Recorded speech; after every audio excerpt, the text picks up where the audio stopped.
Igreja Açores, o programa com a atualidade da Diocese para ouvir ao domingo, ao meio-dia, na sua Antena 1 Açores. Olá, seja muito bem-vindo a mais uma edição do Igreja Açores. Hoje vamos conversar com o professor Nuno Martins, da Universidade Católica. Mas antes, vamos à atualidade da Diocese açoriana. Assinala-se este domingo o arranque do Advento, o tempo litúrgico de preparação para o Natal. É preciso fazer deste tempo um paralelismo para os dias e as dificuldades atuais e cotidianas. Quem o diz é o padre Duarte Melo. E acrescenta que o Advento é um grito de esperança. Para podermos recomeçar o caminho da fé, privilegiarmos a palavra de Deus e assumir a vida como um lugar da vigilância e do discernimento. Sabemos que há muita gente que vive, diria, em dias de superficialidade, gente que vive sem sonho. E o Advento vem precisamente resgatar esta dimensão fundamental na vida, que é o sonho, o futuro. Por isso quem vive na superficialidade, naturalmente nada sabe da vida. Portanto, deixa-se adormecer pela indiferença da rotina do dia a dia. E o Advento vem-nos chamar a atenção para termos este olhar sobre também os mais feridos da vida. Porque quem vive em situação de vulnerabilidade nem se pode contar. São uma multidão imensa de gente que nem sequer se pode contar. E eu estou-me a recordar neste momento das pessoas que estão a viver um tempo muito duro, nomeadamente trabalhadores do Recife Verde, aqui dos Açores, trabalhadores de secretarias regionais que estão a viver a angústia do despedimento. Portanto, estão-lhes a roubar o futuro. E o Advento vem-nos chamar a atenção para todas essas situações, não é? E como também estamos a assistir, infelizmente, a nível nacional, o drama de imigrantes que estão a ser explorados e também a dignidade está a ser roubada. Portanto, o Advento traz-nos este sentido do caminho, porque são 4 semanas que nós iremos atravessar, em que a liturgia nos vai apelando concretamente para a circunstância da vida, para nos tornarmos vigilantes e inteligentes a nível mesmo de pensamento. É preciso pensar a realidade, porque assim somos capazes de discernir e de conhecer melhor o nosso tempo, com outra lucidez. E é precisamente esta outra lucidez que poderá salvar o futuro. E o futuro destas ilhas. Estes são também tempos de contenção. Há gente que vive o Advento meramente marcado pelo vetor do consumo e do prazer em consumir. Muita gente que vive do papel celofã e das ofertas, que não passam de analgésicos, inclusive de consciência. E, por outro lado, também perceber que nos Açores os pobres estão a aumentar. Basta olharmos para a cidade de Ponta Delgada e percebermos o drama dos sem-abrigo, que são imensos cada vez mais, e a inoperância da sociedade e da Igreja e das igrejas em darmos uma resposta assertiva a esta gente, a estes pobres. Por outro lado, com a crise, com a guerra e com a inflação e com os juros a aumentar, isso significa que muitas famílias já estão começando a ficar sem respirar, estão a ficar estranguladas. Por isso que o Advento é essa chamada de atenção a estarmos vigilantes e a discernir os sinais das nossas sociedades que se vão desumanizando e, ao mesmo tempo, sermos pessoas de uma ação concertada, capazes de ter relações com as várias instituições que estão no terreno, com a sociedade civil, com os governos, e darmos respostas capazes de minimizar os impactos nefastos e negativos que estão a causar num conjunto de pessoas, arrastando-as cada vez mais para a miséria.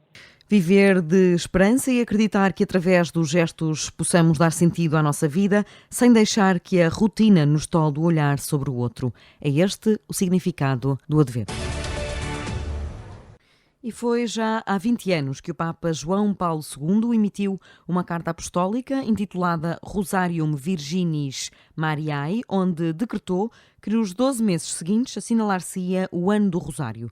Na carta, o Santo Padre dedicou 3 secções aos temas Contemplar Cristo com Maria, Mistérios de Cristo, Mistérios de Mãe e, para mim, o Viver é Cristo.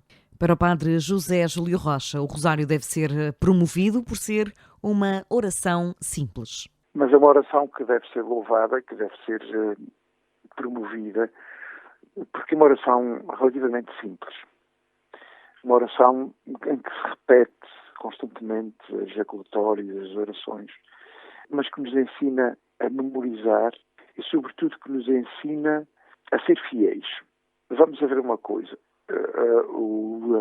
A oração do terço ou do rosário, que são 3 terços, ou terço, uma terça parte do rosário, nasce da ideia de que os monges, as monjas, rezavam no ofício das horas os 150 salmos da Bíblia. Para as pessoas mais simples, muitas delas, estamos a falar da Idade Média, ou antes disso até, e não sabiam ler, a maior parte das pessoas não sabia ler, a oração que se aconselhava ao povo, simples, que não sabia ler, era por cada salmo rezava-se uma Ave Maria e dava 150 Ave Marias, o que é o Rosário. O terço do Rosário são 50 Ave Marias, que é o terço. É uma oração simples, mas é uma oração que, pelos seus mistérios e pela sua estrutura, nós devemos aprender a rezar o terço. Mas o Rosário é mais uma das muitas formas de rezar, já que o silêncio é a oração suprema. As pessoas às vezes confundem-se e muitas vezes vêm dizer, Sr. Padre, eu muitas vezes distraio-me quando estou a rezar o terço. Penso que isso é um pecado. Não é. A distração é natural. Ninguém consegue rezar um Pai Nosso sem se distrair, nem que seja numa vírgula. Convém estar atento às intenções e à meditação dos mistérios do Rosário. Portanto, o texto torna-se uma oração bonita a partir do momento em que nós, para além das Ave Marias e dos Pai Nossos e dos Glórias, pensamos também nos mistérios que acompanham estas dezenas e pensamos nas intenções com que rezamos cada uma das dezenas. A oração tem 3 níveis. Um primeiro nível da oração, mais básico, digamos assim, é repetir palavras a Deus, e muitas vezes o terço ou o rosário é isso. O segundo nível de oração, que muitas pessoas pensam que não é o melhor, mas que é uma oração também muito, muito, muito importante, é a espontaneidade. Há pessoas que dizem, eu não rezo, eu falo com Deus. O que é rezar se não falar com Deus? A oração espontânea, quando brota de um coração angustiado, de um coração agradecido, de um coração que louva, de um coração que pede. É uma oração muito apreciada por Deus, certamente. Porque quando vamos no automóvel a caminho de trabalho ou de regresso a casa e durante a viagem falamos com Deus. Quando entramos numa igreja e pedimos a Deus, a oração deve ser também uma espontaneidade do coração. Mas a oração superior ainda é a oração de silêncio. Deixar Deus falar connosco. É uma oração que precisa de muito exercício, de muita paz interior, de muita interioridade. Muitas vezes as pessoas, porque não encontram isso, porque não aprenderam isso na igreja, vão procurar essas meditações ao Oriente, a yoga e estas coisas assim, quando nós na igreja temos também esta fórmula superior de oração, que é a oração de deixar Deus falar. O sacerdote destaca ainda a criatividade com que os jovens recriam o terço através da música e da sua alegre irreverência. Começa no próximo dia 29, terça-feira, a novena de preparação para a festa de Nossa Senhora da Conceição, em Angra. A festa do Santuário Mariano acontece a 8 de dezembro, mas os fiéis acorrem à igreja nos dias que antecedem. A novena vai começar com o Padre Igor Oliveira, vai pregar os primeiros 3 dias, depois os 3 dias seguintes é o Padre Gregório Rocha e os últimos 3 dias é o Padre Francisco Salles Diniz. Entretanto, na véspera já não é ele, porque costuma ser o seminário com a oração de vésperas, e o reitor do seminário é que pregará então na véspera de Nossa Senhora da Conceição. Vai decorrer nos moldes tradicionais, desde o dia 29 até praticamente até à véspera. Vamos ter um tempo para as confissões, a oração do terço e depois a missa com pregação, uma pregação que será transmitida pelo Rádio Clube de Angra.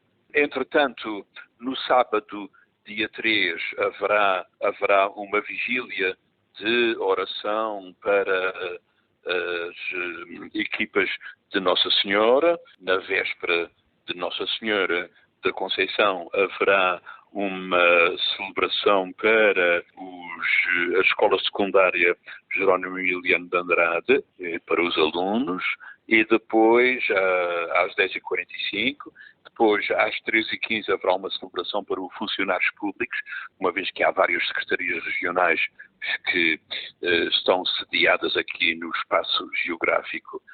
Este ano a novidade é a Bênção das Grávidas, a 4 de dezembro, uma iniciativa já promovida por muitas paróquias, mas que agora se insere nas comemorações da festa de Nossa Senhora da Conceição. Assinala em 2022 20 anos de missão a Associação Novo Dia, sediada em Ponta Delgada. A associação dedica-se a pessoas sem abrigo e tem uma equipa técnica no terreno, assim como uma relação estreita com o Instituto da Segurança Social, diz Hélder Fernandes, coordenador da equipa no terreno. É uma instituição de apoio a pessoas em situação de exclusão social grave, nomeadamente pessoas em situação de sem-abrigo e com outras problemáticas associadas. A associação presta apoio diretamente na rua, através da sua equipa de rua, a pessoas que se encontram na condição de sem-teto e presta apoio também através de centros de acolhimento. Temos neste momento 3 centros de acolhimento, 2 deles são centros de acolhimento temporário, um masculino e um feminino, e temos um centro de emergência misto para pessoas em situação de sem-abrigo, com a particularidade de poderem ser acolhidas pessoas que estejam sob o efeito de substâncias psicoativas. A sinalização é feita de diversas formas. Existem aqui pedidos algumas sinalizações que são feitas pela própria segurança, pelos assistentes sociais de zona, por outras entidades ou inclusive pela própria comunidade. É efetuado aqui rondas diárias em que se é identificado novas situações, nós tentamos abordar as pessoas que estão na situação de sem-abrigo e tentamos aqui prestar algum tipo de apoio. A partir desse acompanhamento que é efetuado na rua, nós, para além de disponibilizarmos refeições, vestuário, também fazemos aqui o encaminhamento para uma resposta de acolhimento e acompanhamos a pessoa a nível de acompanhamento psicológico, social, de enfermagem e mesmo médico. Além disso, temos algumas pessoas que, quando estão integradas nos nossos centros de acolhimento, no seu processo de automatização, são integradas depois em quartos na comunidade e nós também damos continuidade aqui ao acompanhamento e prestamos apoio às pessoas que se encontram numa situação de vulnerabilidade, mas que se encontram integradas em quartos. No final de 2020, a associação apoiava cerca de 500 de pessoas em situação de vulnerabilidade, um número que não para de crescer. O que temos notado é que, efetivamente, o número das pessoas que se encontram na condição de vulnerabilidade e os pedidos de ajuda têm aqui aumentado. A própria instituição desenvolveu um estudo que, à data de 31 de dezembro de 2020, encontravam-se 493 pessoas na condição de sem-abrigo na região Açores, sendo que a maioria na ilha de São Miguel, mais propriamente no concelho de Ponta Delgada. Um dos principais motivos é, claro, a especulação nas rendas de imóveis, sendo que a maior ajuda que a comunidade poderia dar à Novo Dia seria tornar os arrendamentos mais acessíveis para todos. Entre Vistas, com o Padre Teodoro Medeiros.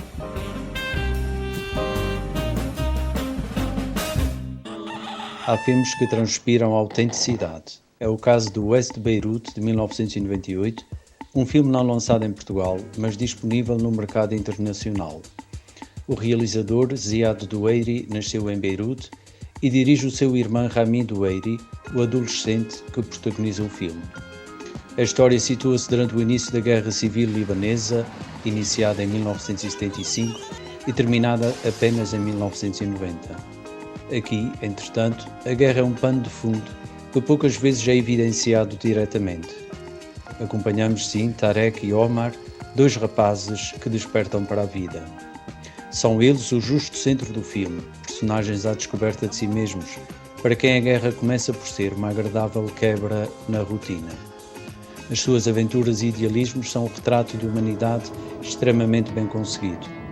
Este é cinema que deixa os atores respirar, que nos dá tempo para estarmos com eles, captar o seu ser mais profundo, revermos-nos neles. Salpicado com muitos momentos de humor, o filme ganha um tom de reflexão sobre o peso da guerra nas pessoas, já quase no final. Tarek sofre desilusões com o mundo dos adultos, mundo do qual ele está cada vez mais perto. A banda sonora de Stuart Copeland, também ele um adolescente de Beirute, é superlativa. West Beirute é cinema emocionante e que tem algo a dizer, comove e ensina ao mesmo tempo, pelo que é obrigatório. Bom visionamento, boa semana e um santo domingo para todos.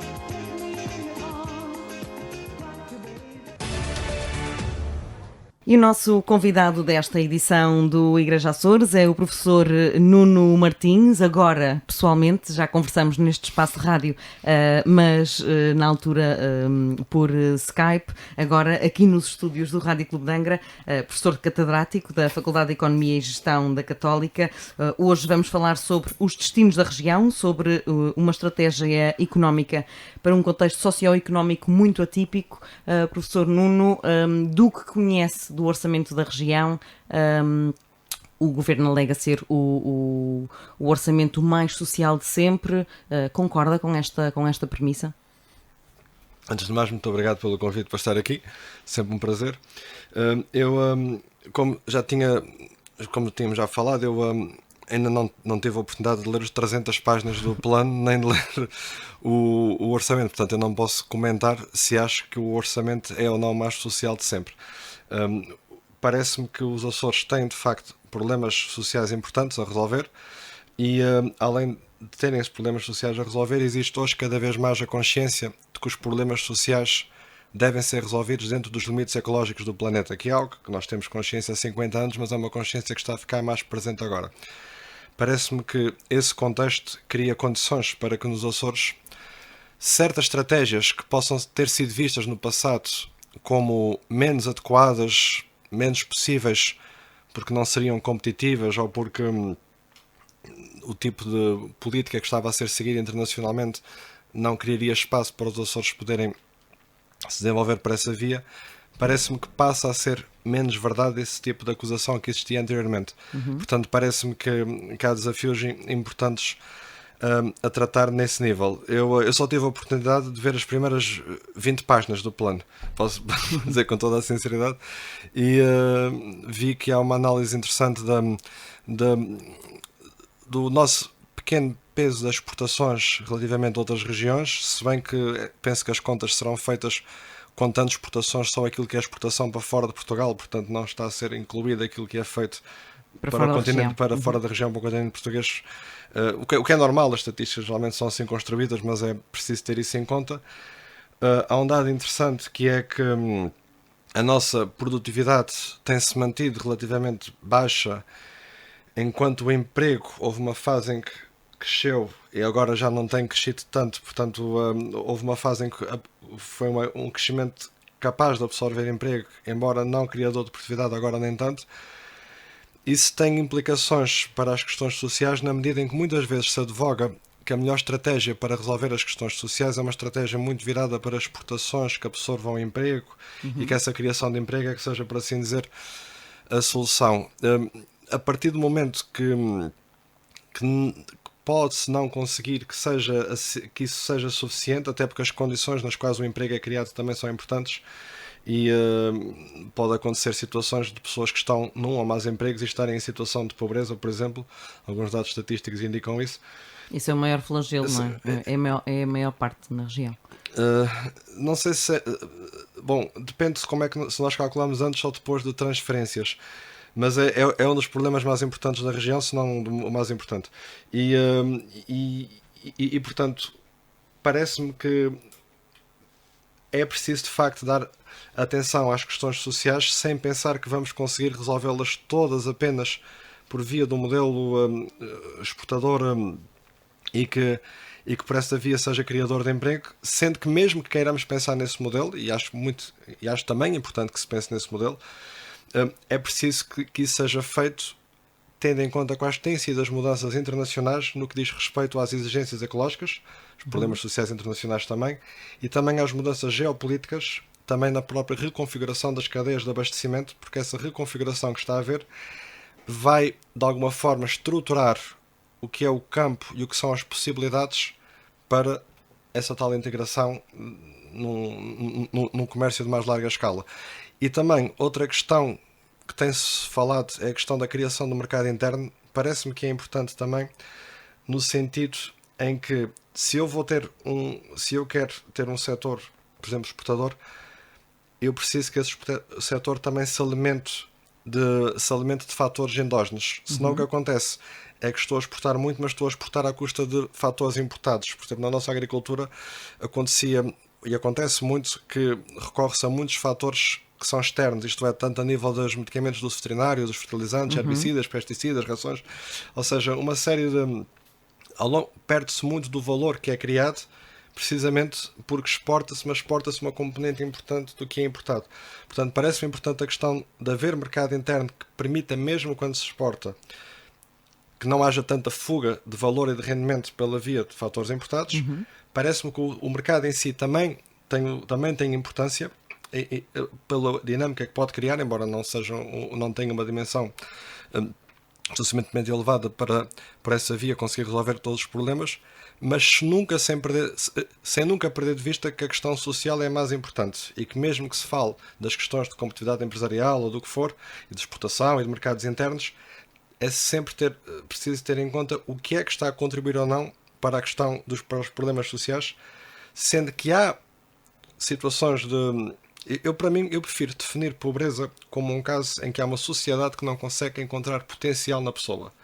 Ou seja, se eu digo a palavra pobreza, parece que estou a dizer que é um problema da pessoa. Às vezes também se usa exclusão, o que já parece dizer que o problema é mais da sociedade que não está a saber incluí-la. E o que acontece é um desencontro. É que aquela sociedade não encontra não consegue encontrar o potencial da pessoa e depois a pessoa fica excluída.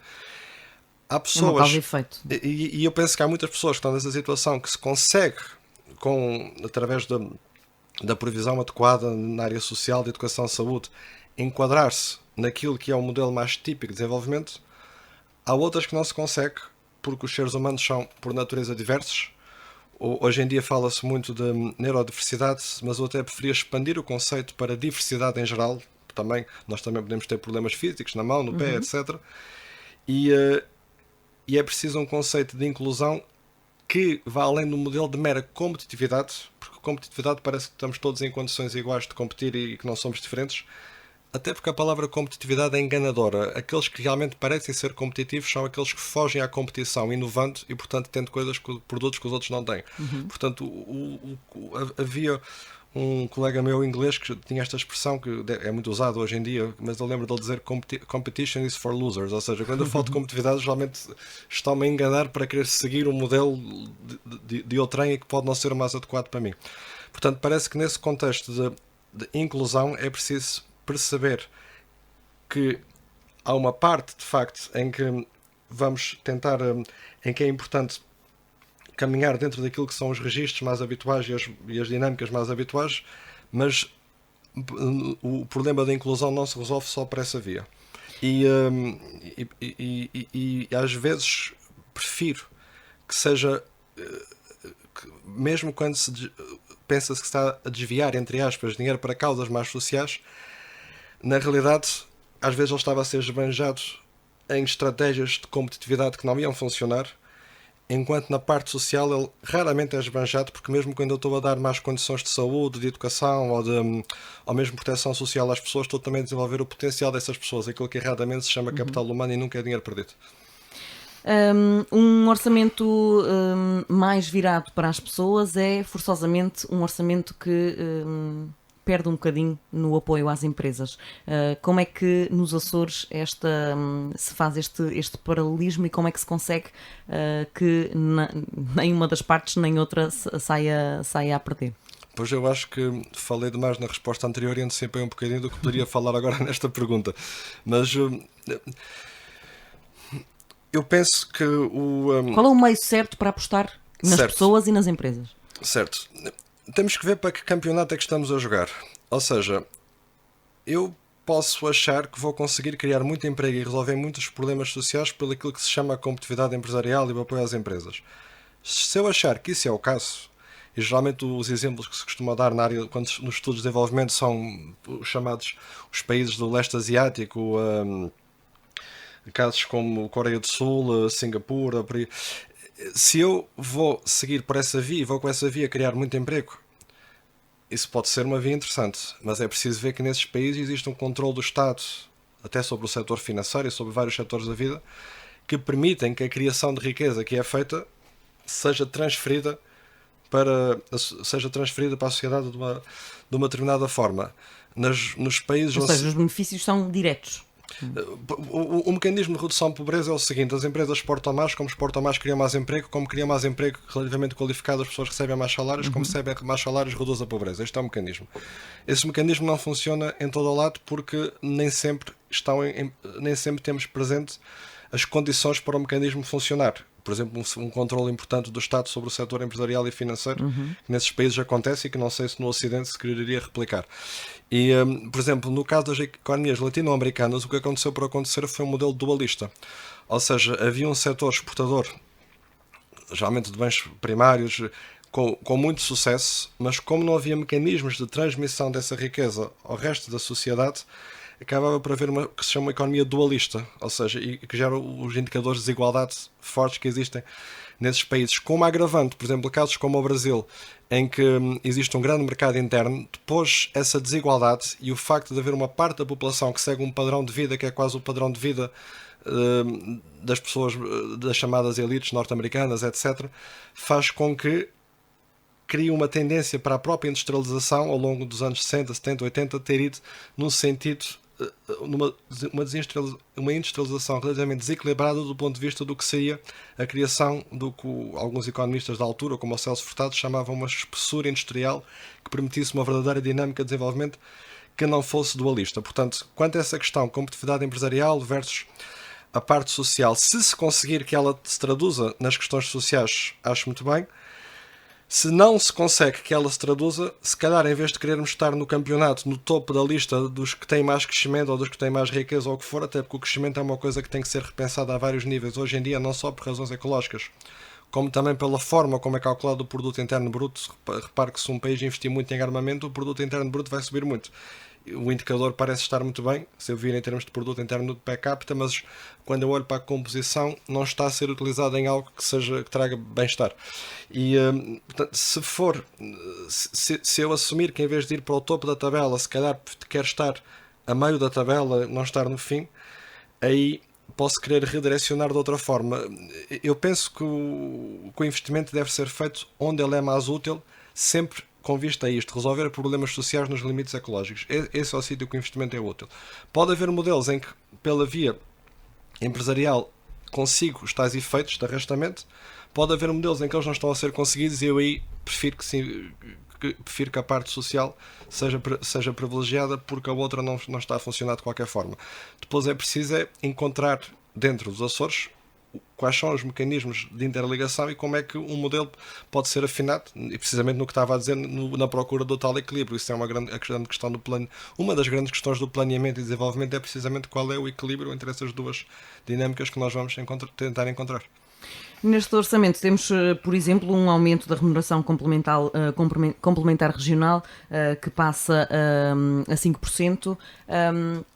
Temos aumentos também na função pública. Isto cava um fosso ainda maior entre a função pública e a iniciativa privada, ainda por cima no contexto de inflação, pós-pandemia, /atual guerra. Sim. O setor público tem sempre também uma função de exemplo, ou seja, de sinal do que é que... Do caminho seguinte. A tendência é para o privado conseguir acompanhar? Considera que neste contexto é possível? Bom, o conseguir acompanhar não é exatamente eu prefiro pensar em termos do conseguir ou não acompanhar. O conseguir acompanhar pressupõe que está sempre a tentar fazer exatamente a mesma coisa. São situações diferentes e realidades diferentes. A grande questão é que nós temos tido uma produtividade relativamente baixa. Quando a produtividade é relativamente baixa, acaba por haver a tendência para se pensar que não conseguimos acompanhar o que são essas subidas. Mas o próprio conceito de produtividade é um conceito que tem que ser repensado. Nós tentamos muitas vezes calcular o que é a produtividade individual de um trabalhador. Mas isso é uma coisa que não existe, porque nunca é possível isolar o que é a produtividade individual de um trabalhador do contexto organizacional em que ele se insere. E como nós não conseguimos separar o que é a produtividade individual do contexto organizacional, podemos tentar calcular, os economistas calculam derivadas, já foi provado por uma economista chamada Joan Robinson e outro chamado Pierre Osraffa que estas contas logicamente não fazem sentido, num debate que aconteceu nos anos 60, que não vale a pena agora aqui revisitar, mas não é possível fazer essa separação. E, portanto, a escolha entre o que são o que é o salário e o que não é salário, qual é o valor de salário, é sempre uma análise política. Isto é, não me parece que seja uma questão de produtividade, parece-me que é uma questão que tem a ver com qual é o nível de vida que está a ser definido a nível político. Antes havia uma força meio... Se a gente fosse ver o que acontecia nos anos 60 e 70, havia negociações de concertação social em que os sindicatos tinham mais força do que o que têm hoje em dia, e também, em alguns países, organizavam-se melhor que outros. Por exemplo, na Alemanha organizavam-se muito melhor do que no Reino Unido, ou na Alemanha Ocidental, antes de haver a reunificação, organizavam-se bastante melhor. No Reino Unido, por exemplo, havia um sistema de negociação sindical bastante descentralizado e acabava por não se conseguir coordenar de modo a ir à concertação social com propostas que também da parte dos empresários acabassem por ser bem acolhidas. E o que é que aconteceu a seguir? A seguir veio a Margaret Thatcher e veio também o Paul Volcker nos Estados Unidos, e com a subida da taxa de juros para combater a inflação que existia na altura, começou a existir mais desemprego e uma redução da capacidade salarial, ou da capacidade de renegociação. Qual é o resultado prático disto? O resultado prático disto é que deixou é que de facto esta fixação dos salários entre público e privado passou a ficar bastante mais assimétrica qualquer no passado, e gera esse tipo de questões que está agora a falar. Mas obviamente que o tipo de tecido empresarial que nós temos pode ter dificuldades em acompanhar, mas era importante que conseguisse criar suficientemente riqueza para conseguir acompanhar. Se não o consegue, é preciso repensar então o tipo de atividade económicas em que estamos inseridos para tentar encontrar atividades em que possa haver outro tipo de salários. Por exemplo, o turismo tipicamente não é um tipo de atividade em que se consiga salários altos, ou melhor, em que aqueles acabem por acontecer.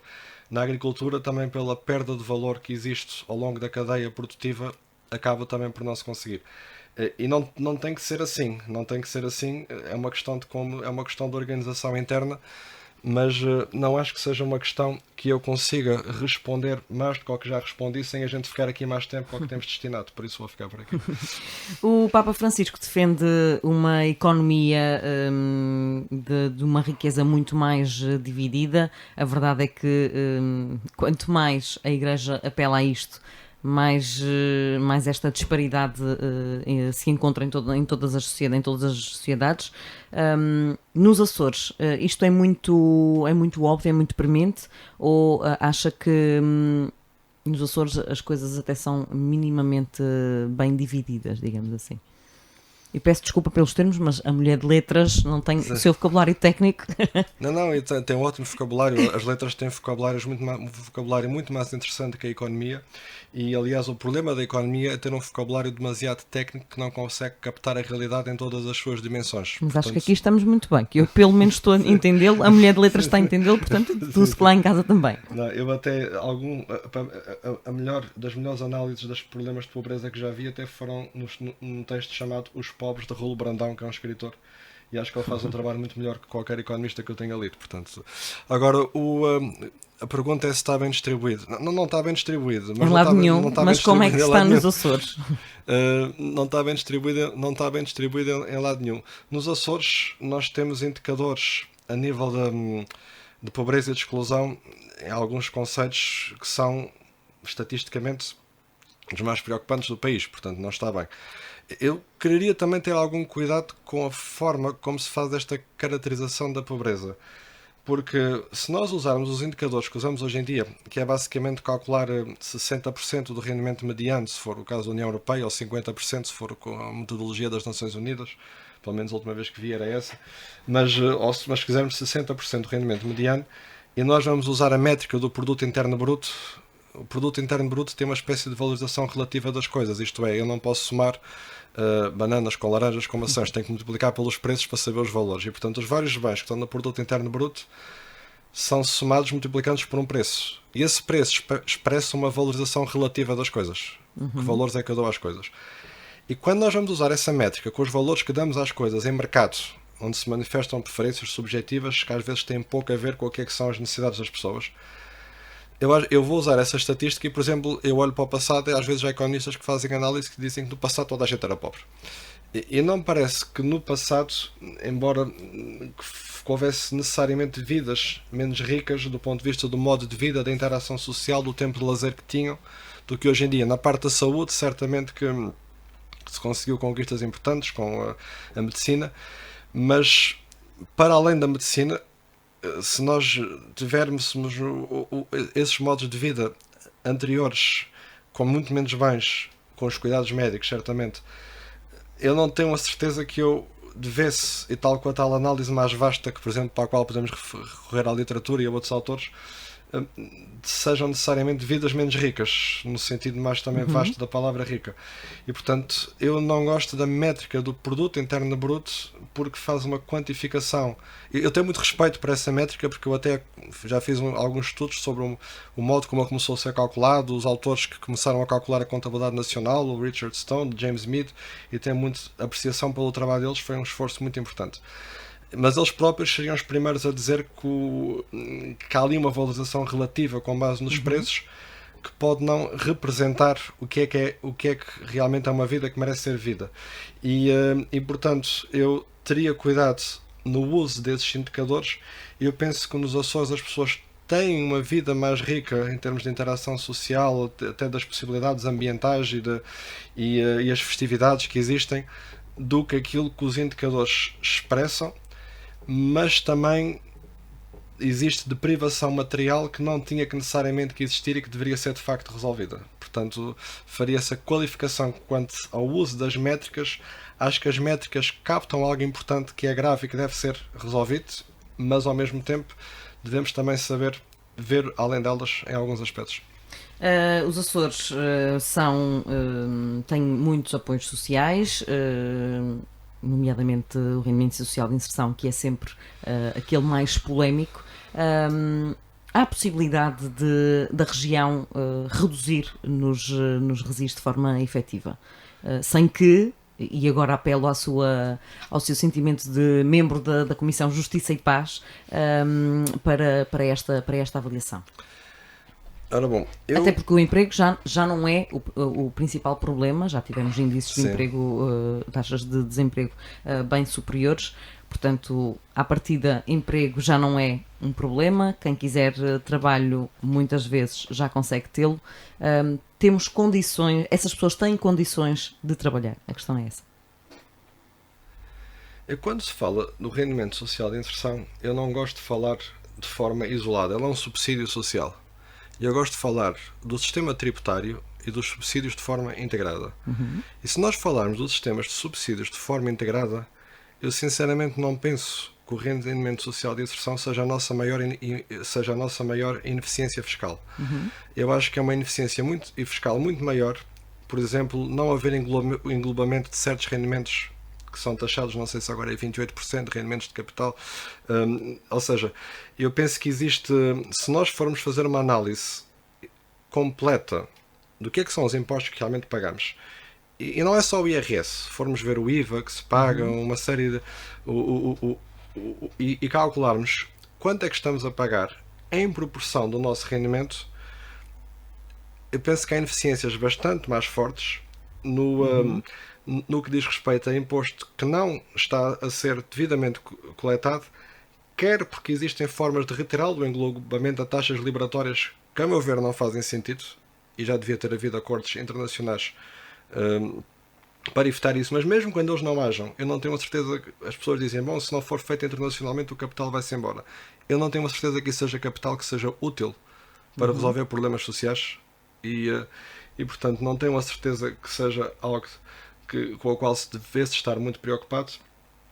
E existem também, e isto já sem falar das também das várias das situações que são amplamente conhecidas de quando eu, por exemplo, crio uma empresa num país em que se paga menos impostos e depois faço essa empresa vender muitos serviços de consultoria à minha empresa no país em que se devia estar a pagar os impostos, e depois o que vai acontecer é que vai parecer que a minha empresa no país em que se paga impostos tem muito poucos prejuízos, tem muito pouco lucro, tem prejuízo até, enquanto a outra tem muito lucro no sítio em que não se paga impostos, que é uma lógica parecida com a do offshore, obviamente. E, portanto, eu penso que a pessoa, o trabalho é uma coisa importante, mas o trabalho tem que ser um trabalho digno e que tem que ser algo que a pessoa se sinta realizada. Eu não gosto de estar sem trabalhar, acho que, e as pessoas que conheço que tiveram em situação de desemprego, essa situação de desemprego geralmente está associada à depressão e outras. E, portanto, eu penso que é importante o trabalho, mas não penso que o nosso principal problema seja apoios sociais para pessoas que podem ter muitas dificuldades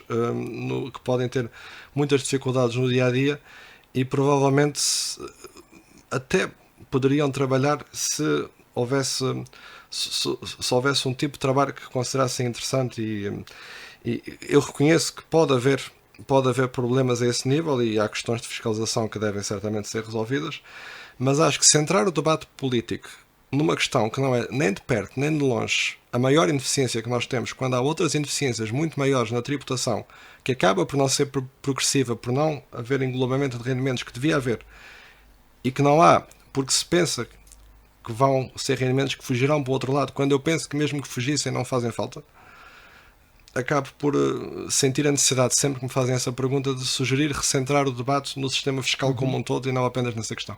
Professor Nuno Martins, como é que se prevê que a região viva os próximos tempos? Os economistas...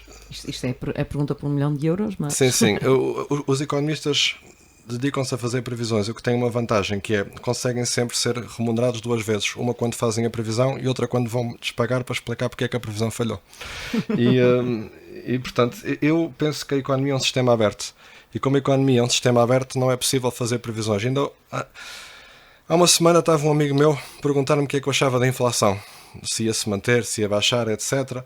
E eu estava-lhe a tentar explicar um bocadinho o que é que eu penso, a explicar, quer dizer, a dizer o que é que eu penso, não estou a explicar nada, que eu não tenho a pretensão de querer ensinar, mas estava a falar um bocadinho sobre o problema das cadeias de abastecimento, o facto da disrupção das cadeias de abastecimento poder talvez ser um fator bem mais importante com aquilo que se está a pensar quando se faz uma abordagem muito via redução da procura, e fiz uma análise de uma série de coisas com base no que estava a passar nas cadeias de abastecimento. Foi aí que a inflação começou, ainda antes da guerra, na pandemia. Sim, eu penso que está a haver uma reconfiguração. Eu, na altura, dei no início de 2020, se não estou em erro, uma entrevista ao Jornal de Negócios, em que eu estava precisamente a dizer que achava que isto ia ser uma coisa mais de longo prazo, e porque os Estados Unidos, parece-me que a tendência de querer deslocalizar da China não era uma coisa só do presidente Trump, é uma coisa que iria continuar, como aliás está a continuar, até porque o próprio presidente Biden está a tentar manter mais alguma indústria nos Estados Unidos, porque estão a começar a consciencializar-se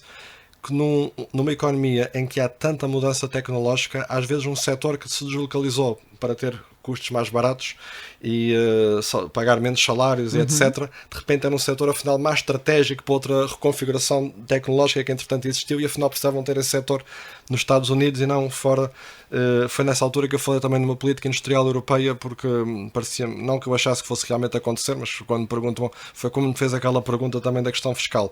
Há coisas que eu percebo que não há condições políticas para acontecer, mas acho que é tão escandaloso que não hajam que prefiro falar sobre elas. Mas isso para dizer que eu estava a explicar e disse uma série de coisas. E entretanto já aconteceram coisas na China, e com essas cadeias de abastecimento, até com a política Covid-0, etc., que eu acho que já vão alterar tudo o que eu lhe disse. E, portanto, fazer previsões sobre coisas que estão em mudança tão rápido parece-me que é complicado.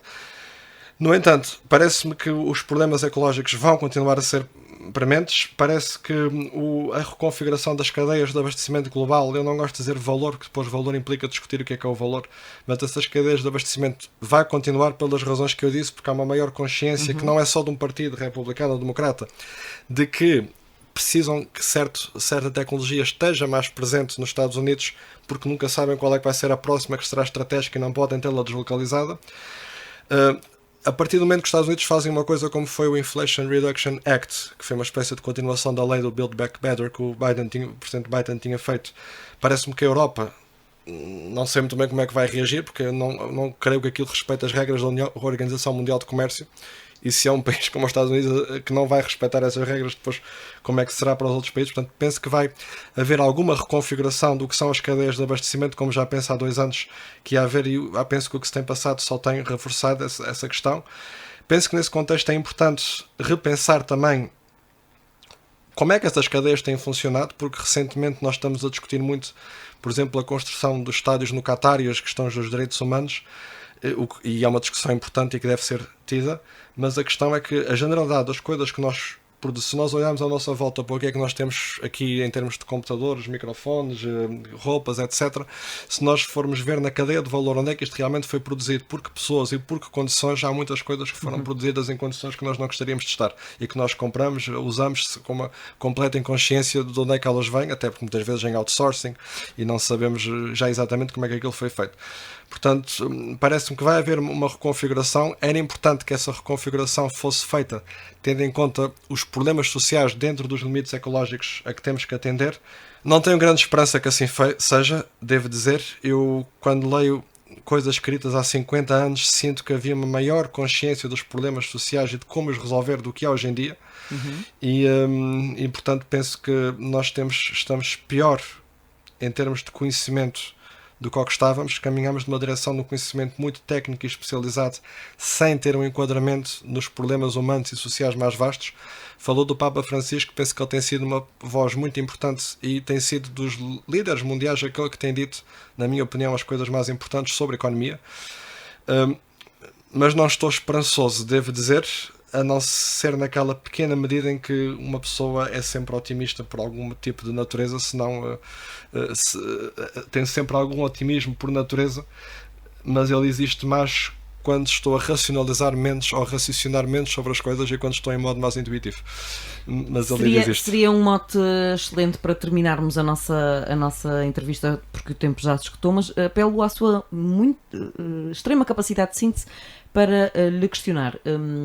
Já toda a gente foi ao supermercado, entretanto. Esta inflação foi muito abrupta, muito brusca, foi quase de um dia para o outro.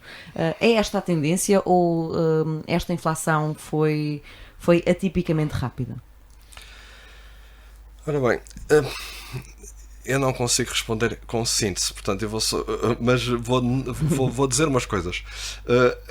Porque eu penso que a inflação é sobretudo causada pelo lado da produção, tem a ver com coisas que se estão a passar na produção. Mas às vezes a própria noção de que as coisas vão aumentar já faz com que o produto tenha disparado bastante o preço. Exatamente. Portanto, há aqui uma questão de susto, não é? Há uma parte também especulativa. Repara no seguinte, imagine, eu dou um exemplo e se calhar com esse exemplo consigo explicar. Imagine que o petróleo está a subir a 5% e a taxa de juros é 2%. O que é que lhe compensa? Vender petróleo e colocar o dinheiro no banco a render 2% ou guardar o petróleo para si, porque ele está a valorizar 5%. Se guardar o petróleo está a ganhar 5%, enquanto se vender o petróleo e puser no banco está a ganhar 2%. Ou seja, quando há aumentos de preço, há a tendência também das empresas de quererem manter alguns recursos, porque, não de bens perecíveis obviamente, mas como eles vão ser apreciados aproveitam para fazer um certo efeito especulativo e, portanto, há sempre uma grande amplificação do que são as reais dificuldades de produção devido a esse efeito especulativo. E depois isto transmite-se para toda a economia, porque quando estamos a falar de combustíveis fósseis ou de algo que é utilizado transversalmente, vai afetar vários setores e vai haver um setor especulativo. Portanto, quando eu digo vai haver setores que vão aproveitar somente mais especulativo. Agora, quando começo a tentar falar depressa para ter a síntese, começa já a não articular como devia. Mas parece-me que é um problema de produção, mas quando eu digo problema de produção, estou a falar de todo o processo produtivo, até à própria fixação do preço, que por vezes pode ser especulativa por razões como este exemplo que eu dei. Professor Nuno Martins, muito obrigada pela sua capacidade de síntese, antes de mais, e por esta deliciosa conversa que esta mulher de letras conseguiu perceber, portanto eu deduzo que lá em casa também. Muito obrigada por ter vindo ao Igreja Açores. Muito obrigado, é sempre um prazer. Igreja Açores, o programa com a atualidade da Diocese para ouvir ao domingo, ao meio-dia, na sua Antena 1 Açores.